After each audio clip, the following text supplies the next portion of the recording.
Hello, I'm Paul Matalucci, Central Gorge Master Gardener. I'm very happy to be here today to share with you some tips about how to start seed, and then in a moment we'll also talk about how to up-pot from seedlings. The first thing I want to share is that the soil that we use in starting seeds is a very special sterile soil medium. Technically, it doesn't mean that it doesn't have any bacteria in it, but it does mean that it's been heated significantly to free it of any plant viruses. And the reason that this is so important is that if you think about a seed, just a baby basically, a baby plant coming out of seed, it's very vulnerable to bacteria and viruses. And so by starting with a sterile medium, we ensure that that seed has the highest possible chance of survival. So along with that, there are a couple things that are important. In addition to starting with sterile soil, you also want to make sure that the hands you're working with either have gloves on, or they have some kind of, Clorox or some kind of way to ensure that you have killed any accidental plant viruses on your hand. I'll just tell you a very quick thing. When I do this on my own farm, I do this more as a discipline because I understand that most of the time my hands don't have plant viruses on them. But what does happen is if I've been working with the seeds and then I step outside, I will notice a weed and I'll start pulling weeds, and suddenly an hour has gone by and my hands are now covered with dirt, and then I come back in and I start seeding and I'm bringing in all those potential pathogens. So just as a discipline, keep your hands clean. The other option is if you wanted to use gloves, you could also put on some surgical gloves. That's another way of doing it. The one drawback with these is as you start to work with the seeds themselves, it might be a little bit difficult to work with the seed, but that's definitely an option. So with that in mind, you have your soil here. The next thing to talk about is hydration. And one of the things that's important to know about hydration is that when you first receive your starting mix, your seed starting mix, it's going to be relatively dry, and so if it hasn't been already hydrated, this is an important step. And because it's so fine, it's very much like powder or flour when you're baking. Because it's so fine, it can sometimes take a while to hydrate. So one of the first things you want to do is put your seed starting mix into the tray, and then give it a soak, and then just start mixing it up. And you'll know you're done when you grab a clump in your hand and squeeze it, and it stays a clump. That's about the right level of moisture in your soil. If you squeeze and you release and it falls apart, not enough water. I will say that it's probably better to err on the side of having too much water rather than too little water. So if you have an option, add extra water just to be sure. So the next thing I want to share with you is that we are using these as our seed starting cells. This particular insert, if you notice that when you first grab it, it's actually attached. They're all of these 6-packs are attached.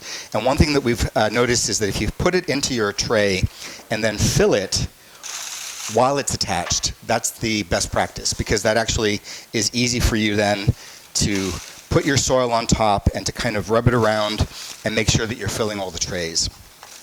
I will notice that every now and then you'll get these little twigs and things. If you spot them, just take them out and put them aside. Sometimes I've had this happen where the stick will get into a cell and it actually creates a big air pocket, and that's kind of the enemy of your seedling. So you want to get those out if you can. As I fill this, I want to make sure especially that I'm filling all around the edges. And what tends to happen is, and I've actually done it right here, since we tend to start from the middle, it's the edges and the sides that get maybe overlooked. So make sure that you're putting your soil all the way around.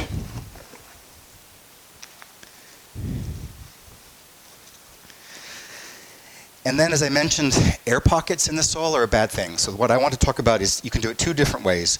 One way is just to take 2 fingers and basically push them very gently, not too hard, into each cell. And that's a way of making sure that the soil medium has actually dropped to the bottom. Or what somebody suggested, which I think is kind of brilliant, is take a 6-pack like this and then basically push your 6-pack down onto every cell. And that way you accomplish the same thing in less time. So when you have that, you basically are ready to begin planting. Now the thing to know about seeds is that there are 2 types. There are seeds that germinate in light and seeds that germinate in dark. The difference is that, and by the way, you'll find this on the back of the seed packet, so any seed that you're starting, you will find that information on the back. If the seed germinates in light, you will simply take the seed and place it on top of the soil.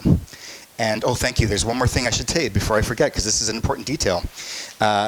When you have filled your tray with soil, you want to make sure that you break up the individual 6-packs. And now is the perfect time to do it, because these, without any seed in them, are much easier to work with. And the reason you're doing that now as opposed to later is that once you've got the seed in, or as the seedlings start to grow, suddenly you can actually do some damage if you're trying to break them up at that point. So this is the right time to make those individual 6-packs happen.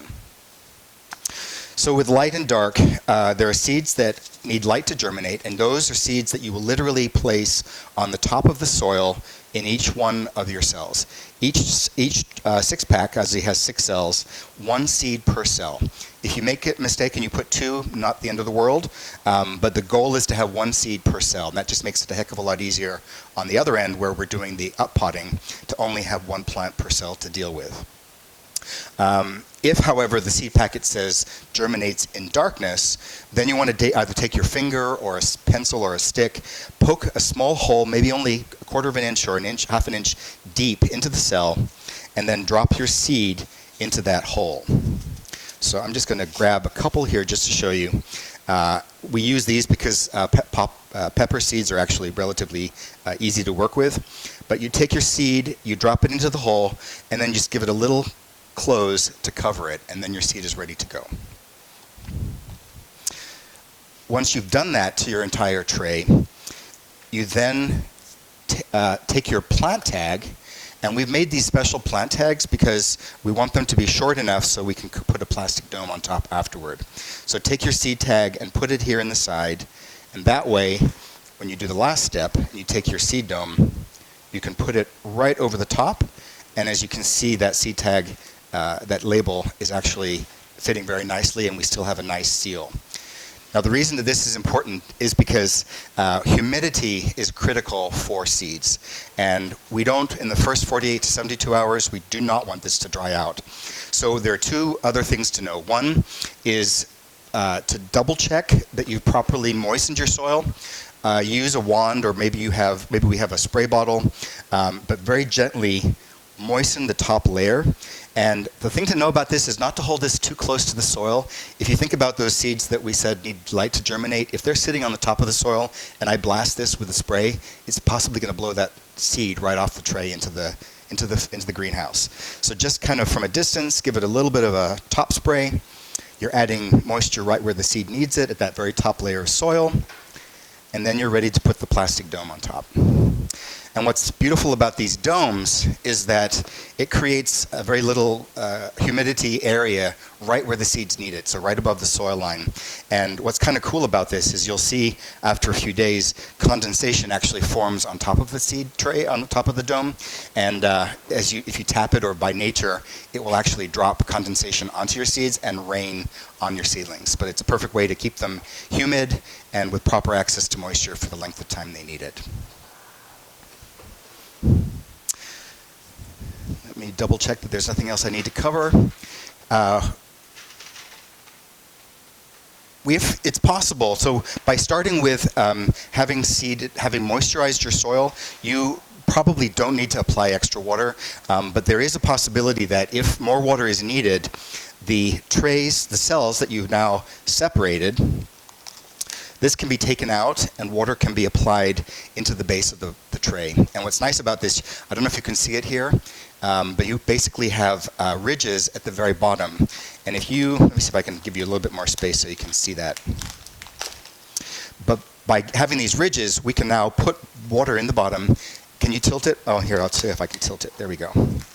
If we do that, these ridges basically are little reservoirs. They will hold water and allow the roots as they grow to reach down and get that water. So it's nice because it means they don't actually stick to the bottom of the soil and make the soil too soggy. But that's really what we are here to do today. Thank you very much. This is how we do seed starting, and in a moment we'll talk about how you up-pot. Perfect. Thank you. Okay, good. Very good. Good. Yes.